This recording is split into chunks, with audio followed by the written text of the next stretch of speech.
The primary lawyer for the Tribune, Elliot K. Stevenson, began to ask Ford a number of questions on American history in order to establish his level of ignorance and validating the newspaper's position on his intelligence. Among the absurdities, Henry Ford was found to believe that the Revolutionary War occurred in 1812 and thought that notorious traitor Benedict Arnold was a writer. It has been said that copies of Ford's testimony were printed and sold near the courthouse, inspiring an immense amount of laughter and mockery from the public. The entire experience served only to show a willful ignorance in Ford.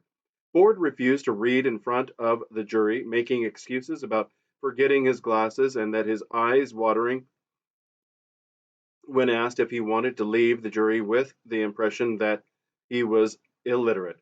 Ford is said to have replied, "Yes, you can leave it that way." Throughout the 8 days of questioning, Henry Ford would often lose interest and wander around the courtroom, looking out the windows and fidgeting. He was clearly out of his league in the proceedings. The jury, which consisted primarily of farmers, did find for Henry Ford in the end. They awarded him the amount of 6 whole cents after a 10-hour deliberation.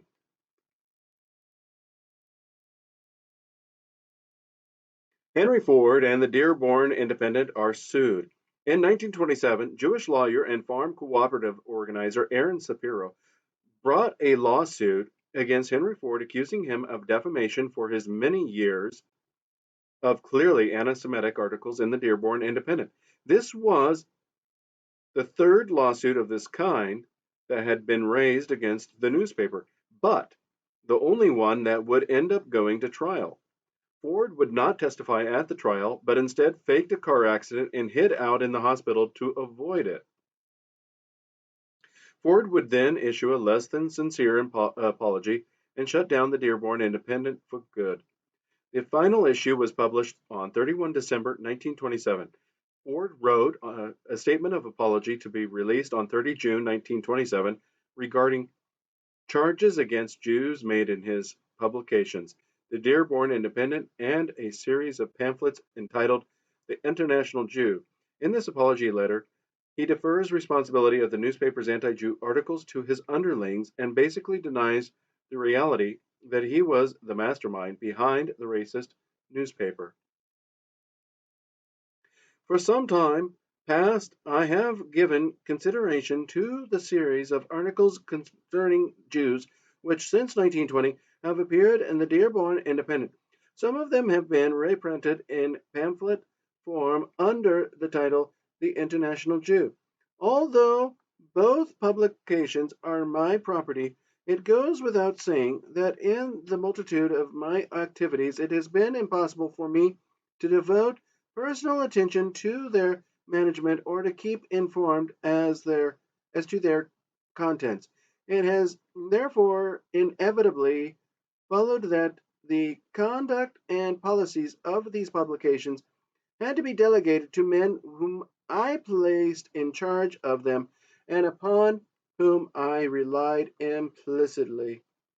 In an even more nervy move, Ford goes on to paint himself as in a sympathetic manner towards Jews, while subsequently claiming that he had no idea that his newspaper was publishing his own editorials and collecting them in book format for distribution at his own dealerships and worldwide readership.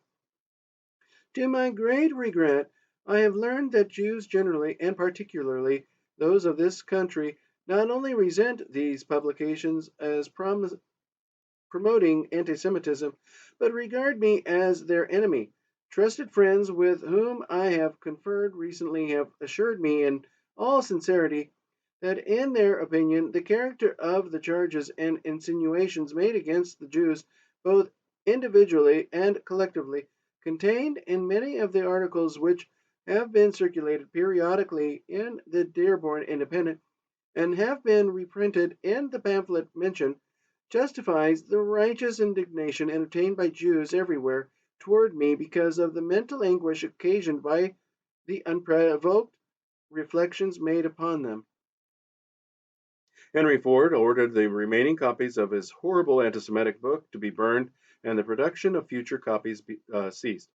The sad reality is that by then, Ford had already used his considerable authority and influence as a cultural icon to legitimize his racist ideals. A lot of Jewish organizations at the time accepted Ford's apology as sincere, especially since he shut the paper down, but it would later be revealed in the accounts of those that knew him that Henry Ford still firmly held his views behind closed doors, as evidenced by his ongoing involvement financially and publicly with the Nazi Party. Henry Ford, Hitler, and the Nazi Party. Henry Ford had conquered the automobile marketplace in America, with the majority of all car sales split between the Big Three: Ford, GM for General Motors, and Chrysler.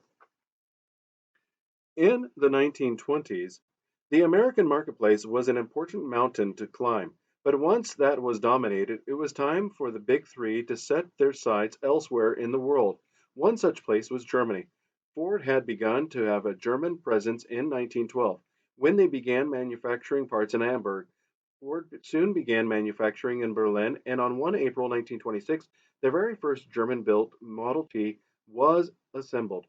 Ford moved its manufacturing facilities to Cologne in 1931 and built a facility right on the banks of the Rhine, providing waterway access between it and other Ford facilities such as Manchester and Dagenham in Britain. Meanwhile, a young Adolf Hitler was spending hours in his rented room reading book after book, developing his thoughts on the world and society. One of the things he read was the work of one of the most wealthy and recognizable celebrities in America, Henry Ford. Hitler had access to the 4 volumes of the International Jew, and he held Ford's work in high esteem. Hitler published his own manifesto on 18 July 1925, the now notorious book Mein Kampf, which translates as My Struggle. The 720-page book was dedicated or dictated by Hitler while he was behind bars, serving time for his treasonous but failed coup attempt called the Munich Putsch.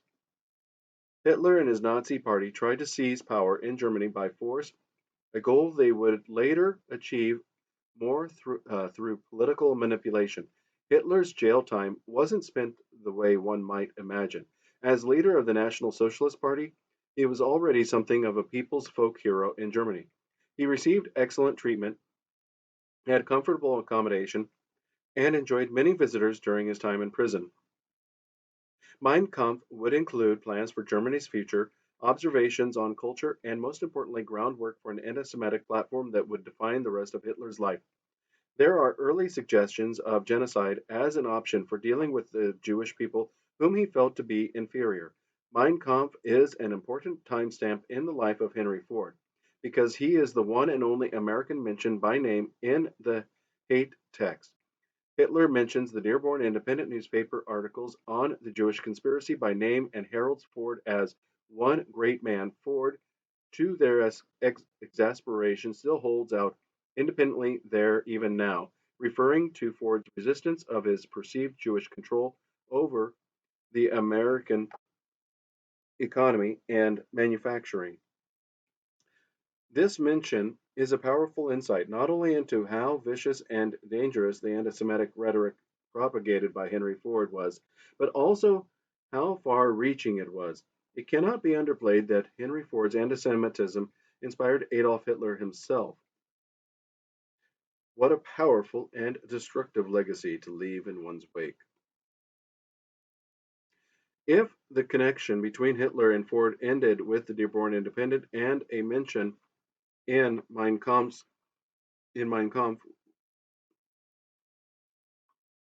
would be more than enough to tarnish a legacy.